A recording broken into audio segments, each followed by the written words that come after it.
Here are the top 3 foods that you must avoid when you're trying to heal from any chronic health issue. And the reason why is that these foods are going to continue to fuel the most common, by a long shot, cause of all chronic health issues, which are pathogens. So things like Epstein-Barr, shingles, strep bacteria. Any virus or bacteria that you can list is going to gain strength. It's going to stay alive. It's going to continue to replicate. It's going to continue to put off a very toxic waste product as long as these foods are continually coming into the diet. So let's jump right in. These top 3 worst foods are eggs, dairy, and gluten, in that order. And the big question becomes like, well, if you're anything like me growing up, that was a lot of meals consisted of pretty much nothing besides eggs, dairy, and gluten, right?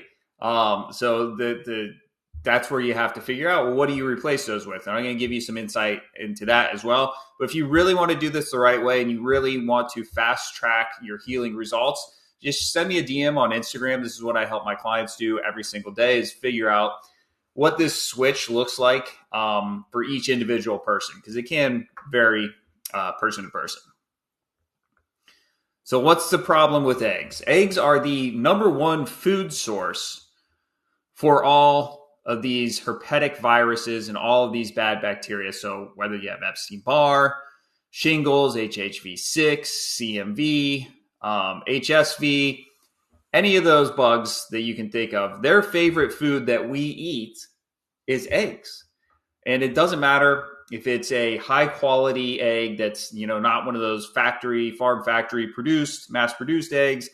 Doesn't matter if it's the egg from the chicken that you raise in your backyard. All of these eggs have these underdeveloped proteins that fuel these bugs. Is it fair? No, of course not. Is it the reality? Yes. So the sooner that you can just accept that and move on from eggs, the more progress that you will get with your healing.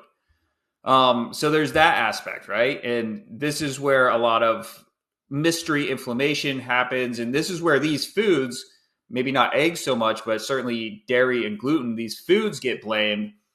Like these foods are the problems. And although there are some problems with the foods that we'll touch on, it's not the problem with the food itself, because people didn't have a problem eating eggs or dairy or gluten 100 years ago, or even 70 years ago, right? It's only in our recent times that people started to notice that, like, when I eat these foods, I don't feel as good. And so there was something that happened where these pathogens, which also have evolved and mutated, they have adapted to be able to feed on these foods. And just about everyone has these pathogens in their body. Therefore, that's why we're seeing so many problems. And we're at least noticing that food is playing a role. At least most of us are. And but again, it's not the actual food itself. This isn't about being like vegan or plant-based or anything like that. And honestly, you don't have to be fully in that lifestyle or category in order to heal. But it is important just to understand what's going on. So the other issue with eggs is that they're just a high-fat food. They just are. And you can argue if that's a good thing or a bad thing. But when you look at how healing actually works and how the body cleanses these bugs out of the body, high fat is a detriment. Even if it were a healthy fat, I'm not saying eggs are a healthy fat. I don't think they are. They stop the cleansing process in your liver when you have a fat dense food like that. And, ultimately they're tough on the pancreas, your heart, your brain. And so even if somebody didn't have any of these bugs, eggs would not be like a healthy food to eat if you just want to maximize and just live as long as possible. But that's a topic for a different discussion. So what do you replace eggs with? So eggs are rich, they're creamy, they're decadent. The go-to here is to replace it with avocado, which is a healthy fat and does have some healing properties for sure. It's actually an amazing healing food. So you'd want to start to transition that way. All right, next up we have dairy. Same thing as eggs. I don't care if it's raw milk, if it's kefir, if it's Greek yogurt, if it's hard cheese, whatever idea you have in your head. I don't care if it's goat's milk, any of these milk products from animals, they all fuel every single virus and bad bacteria that people have in their bodies. Dairy is a bit different than eggs in that, yes, it's high fat. It's also quite high in sugar, which is undersold. But that lactose, there's a significant amount in there. And the high fat and sugar, that is just instant insulin resistance, because remember, the fat thickens your blood and it makes it much more difficult for your insulin to travel to cells, to unlock the cells to take in the sugar. And when everything's just congested like that, you end up with more sugar floating around in your bloodstream. So every time you eat any type of dairy product, it's instant insulin resistance to some degree. And when you do this for decades at a time, you eat foods like dairy and other high-fat foods, that's how you get labeled insulin resistant, pre-diabetic, type 2 diabetes. All that stuff comes ultimately from a high-fat diet, not a high-sugar diet, believe it or not. Another way of thinking about that is that when you think about a sugar food, you're probably thinking about like a cookie or a donut or something like that. Or like you think about a hamburger, but it's got the buns, so the carbs are the problem. If you were to just take away, if you were to say like, well, what's a donut without fat, right? And you were to just eat that sugar and just not have much fat, you still wouldn't end up with these blood sugar problems, which might sound crazy, but that's the reality. It's fat is the issue there.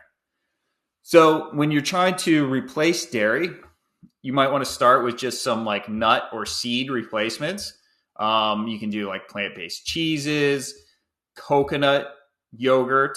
There's plant-based butters. There's all sorts of options out there. And of course, there's almond milk, oat milk, things like that. And then for the third food that ultimately must be avoided when you're trying to heal any chronic health issue is gluten. It's gluten. Again, same thing as dairy and eggs. It's going to feed all of those bugs that are in the body. And I know there's lots of talk that it's just the glyphosate, and here in America, that's the only reason it's bad.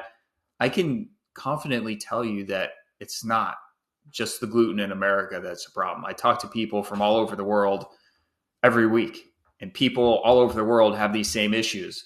And when these people cut out gluten, they're able to heal, along with the other things that they're doing.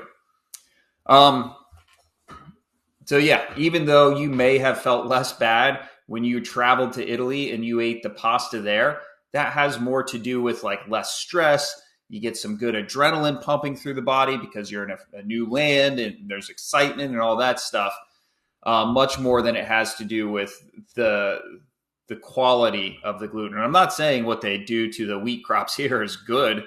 Obviously it's not, but that's not the big issue.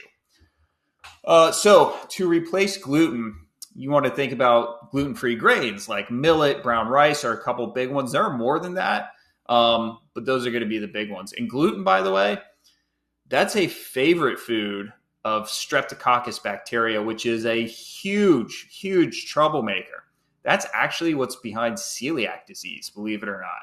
And that's why that connection with gluten has been made. It's because it is a top food source for strep, especially. And there are so many strains of strep, and it's a tough bug to kill. You can kill it, but that's the connection there. So again, if you're looking for help and you need to figure out like, well, what am I supposed to eat now? Just send me a message on DM.